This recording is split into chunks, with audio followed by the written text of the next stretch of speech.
بسم اللہ الرحمن الرحیم۔ السلام علیکم۔ حلقہ احباب کے انسان پر اثرات، یہ آج کا میرا موضوع ہے۔ سب سے پہلے ایک بڑا مشہور مقولہ ہے کہ انسان کبھی بوڑھا نہیں ہوتا، مجلس اسے بوڑھا کر دیتی ہے۔ میں ایک بڑی مشہور کہانی آپ لوگوں کو ذرا تھوڑا سا دوبارہ آپ لوگوں کے سامنے رکھنا چاہتا ہوں کہ ایک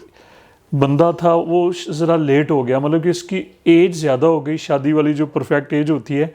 اس کی لیٹ شادی ہوئی۔ تو جو اس کی دلہن تھی اس نے 2 شرطیں رکھیں۔ اس نے کہا جی کہ پہلی میری شرط یہ ہے کہ آپ نے ہمیشہ نوجوانوں میں بیٹھنا ہے، بوڑھوں میں نہیں بیٹھنا۔ پوائنٹ کلیئر ہوا کہ ایک انسان، اس کی شادی کی عمر ذرا لیٹ ہو گئی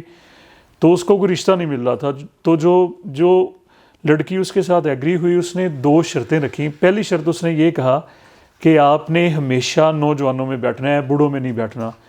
اور دوسری میری شرط یہ ہے کہ یہ گھر کی جو دیوار ہے آپ نے دروازے سے نہیں آنا بلکہ اس دیوار کو پھلانگ کے گھر میں داخل ہونا ہے۔ اس بیچارے نے ایگری کر لیا، شادی ہوئی اور اس نے جناب نوجوانوں میں اپنے جو اس کے یار دوست تھے، ظاہری بات ہے وہ بھی اس کی ایج کے تھے، وہ بوڑھے تھے، سب کو اس نے گڈ بائی کر دیا اور اس نے اب لڑکوں میں بیٹھنا شروع کر دیا، نوجوانوں میں بیٹھنا شروع کر دیا۔ ظاہری بات ہے کہ نوجوانوں میں جو موضوعات، دلچسپی کے جو موضوعات ہوتے ہیں وہ عشق و محبت کی باتیں ہوتی ہیں، وہ رنگ و روپ کی باتیں ہوتی ہیں، ظاہری بات اس طرح کی باتیں ہوتی ہیں، تو وہ باتیں اس نے سننا شروع کر دیں۔ تو اس کے اوپر اس کے اثرات آنا شروع ہو گئے، مطلب کہ وہ بننا سنورنا شروع ہو گیا، اس کے جذبات جو تھے وہ جوان ہونا شروع ہو گئے، اس کی شکل و صورت میں تبدیلی آنا شروع ہو گئی۔ اور وہ نوجوانوں کی مجلس سے واپس آتا، وہ جب گھر آتا تو اس کے اندر وہ اپنے آپ کے اندر ایک انرجی فیل کرتا اور بڑی آسانی کے ساتھ وہ دوار پھلانگتا اور گھر میں داخل ہو جاتا۔ ایک دن ہوا ایسے کہ کچھ دنوں کے بعد، مطلب چند مہینوں کے بعد، اس کے دوست جو اس کی عمر کے تھے، اس کے ہم عمر، اس کے لنگوٹیے جو یار تھے، انہوں نے اس کو کہا کہ یار آپ نے ایک عورت کے پیچھے ہمیں چھوڑ دیا، ایک عورت کیا آپ کی شادی کیا ہوگی، آپ نے دوست ہی سارے چھوڑ دیے، آؤ ہمارے ساتھ بیٹھو۔ تو وہ بوڑھے اس کو اپنی محفل میں لے کے چلے گئے، اپنی مجلس میں بیٹھک میں لے کے چلے گئے، اور وہاں پر جو موضوع تھے کہ ایک نے کہا جی یار میری تو آج گھٹنوں میں درد ہے، میرے تو گھٹنے دکھ رہے ہیں، دوسرے نے مجھے یار ساری رات مجھے تو درد رہی ہے، میرے پٹھے درد کرتے ہیں، تیسرے نے کہا یار ایکسرسائز کی قسمیں گنانا شروع کر دیں، کسی نے اپنی شوگر اور بلڈ پریشر کے اوپر باتیں شروع کر دی، آپ کون سی گولی لے رہے ہیں، آپ کتنی گولیاں لے رہے ہیں، آپ کس ڈاکٹر کے پاس چیک اپ کے لیے جاتے ہیں۔ تو وہ 3-4 دن جب اس نے ان دوستوں کے، اپنے پرانے بابوں کے ساتھ، بابے دوست جو اس کی عمر کے، ان کے ساتھ جب گزارے، تو وہ جب واپس آیا گھر میں تو اس نے کہا کہ اب اس کے ذہن میں آیا کہ اب میں اگر دیوار کے اوپر سے چھلانگ لوں، ہو سکتا ہے میری ٹانگ ٹوٹ جائے، ہو سکتا ہے میں گر جاؤں۔ وہ ڈر گیا، خوف پیدا ہو گیا، یعنی کہ وہ اثرات۔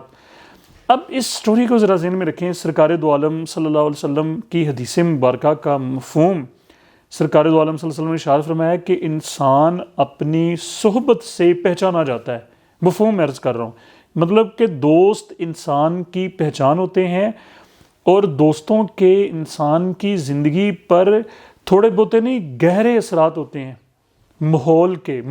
سب سے زیادہ جو چیز ماحول کی جو چیز فیکٹ انسان کو کرتی ہے وہ اس کے فرینڈز ہوتے ہیں، وہ اس کے یار بلی ہوتے ہیں، وہ اس کے دوست ہوتے ہیں، دوستوں کی کمپنی ہوتی ہے، وہ انسان کی صحت کے اوپر، انسان کی باڈی لینگویج کے اوپر وہ براہ راست اثر انداز ہو رہی ہوتی ہے۔ اور ایک بات آپ دھیان سے اپنے ذہن میں رکھ لیں، یہ خاص طور پہ میں نوجوانوں کو کہہ رہا ہوں، میں اسٹوڈنٹس کو کہہ رہا ہوں کہ ایسے تمام دوست جو آپ کی سمجھیں آپ کے ساتھ منفی باتیں کرتے ہیں، جو آپ کو ڈسکریج کرتے ہیں، جو آپ کی حوصلہ شکنی کرتے ہیں، آپ کے برے مذاق اڑاتے ہیں، آپ کا ذہن بناتے ہیں کہ آپ کچھ نہیں کر سکتے، آپ کا ذہن بناتے ہیں آپ کسی قابل نہیں ہو، آپ تو فضول میں پیدا، ایسے دوستوں کو چھوڑ دیں، بلیک لسٹ کر دیں، ان کے ساتھ بات چیت تو دور کی، اٹھنا بیٹھنا بند کر دیں۔ ایسے دوست بنائیں کہ جو کہ آپ کے ساتھ مثبت باتیں کرتے ہیں، جو آپ کی حوصلہ افزائی کرتے ہیں، جو آپ کی نشو و نما کا باعث بنتے ہیں، وہ آپ کو راستے دکھاتے ہیں، وہ آپ کو نئی نئی اپرچونٹیز کے بارے میں بتاتے ہیں، وہ نئے نئے مواقع کے بارے میں بتاتے ہیں، وہ نئی نئی جابس کو ڈسکس کرتے ہیں، نئے نئے اداروں کو، نئے نئے آئیڈیاز کو ایسے دوستوں کے ساتھ جڑ جائیں، آپ کا بیڑا پار ہو جائے گا۔ یہ پوائنٹ میں نے کہا کہ جو ایسے برے نہیں، میں ان کو برے نہیں کہوں گا، وہ ذہنی مریض لوگ ہوتے ہیں، وہ ان کا خود کا بس ان کا گناہ نہیں ہوتا، اصل میں ان کی تربیت ہوتی ہے، یا ان کی مائنڈ سیٹ اس طرح سے ہوتا ہے، ان سے بچیں۔ وہ آپ کو بھی ذہنی مریض بنا دیں گے، وہ آپ کو بھی کہیں کا نہیں، وہ کنویں کا ڈڈو مینڈک بنا دیں گے آپ کو، کہ بس ادھر ہی آپ کی ایک لمیٹڈ سوچ ہوگی اور وہاں پر ہی وہ گھومتی رہے گی۔ ایسے دوستوں کو ڈھونڈیں، یہ بہت بڑی نعمت ہوتی ہے۔ اچھے دوست جو ہوتے ہیں اور قابل دوست جو ہوتے ہیں، وہ تو ڈائمنڈ ہوتے ہیں، وہ ہیرے ہوتے ہیں، وہ تو سونے سے زیادہ قیمتی ہوتے ہیں، جن کے ساتھ اگر آپ کوئی ایک دن گزاریں، ایک دہاڑی گزاریں، کچھ چند گھنٹے گزاریں، تو آپ آئیڈیاز کی دنیا میں گھومیں، آپ کے اندر کریٹیوٹی آنا شروع ہو جائے، آپ کی سوچیں مثبت ہو جائیں، آپ کی زندگی کے اوپر کم از کم کوئی ہفتہ 10 دن اثر رہے ان کا، اور پھر ان سے آپ ملیں اور پھر آپ کی بیٹری چارج ہو جائے۔ ایسے دوستوں کے ساتھ یوں ہو جائیں، مت چھوڑیں ان کو، آپ زندگی میں آگے بڑھ جائیں گے۔ اور ایسے تمام دوست، یوتھ کو میں خاص، اور گھر والے اتنے پیسے آپ کے اوپر لگاتے ہیں، آپ کو یونیورسٹیوں میں، کالجز میں، آپ کی فیسیں، سب کچھ، برے دوست بیڑا گرک کر دیتے ہیں۔ اور اچھے دوست ہیرا آپ کو بھی خود بھی وہ تریں گے اور آپ کو بھی تار دیں گے۔ تو آخر میں مجھے اپنی دعاؤں میں خاص طور پہ یہ میری ریکویسٹ ہے، مجھے یاد رکھیں۔ آپ لوگوں کا بہت شکریہ۔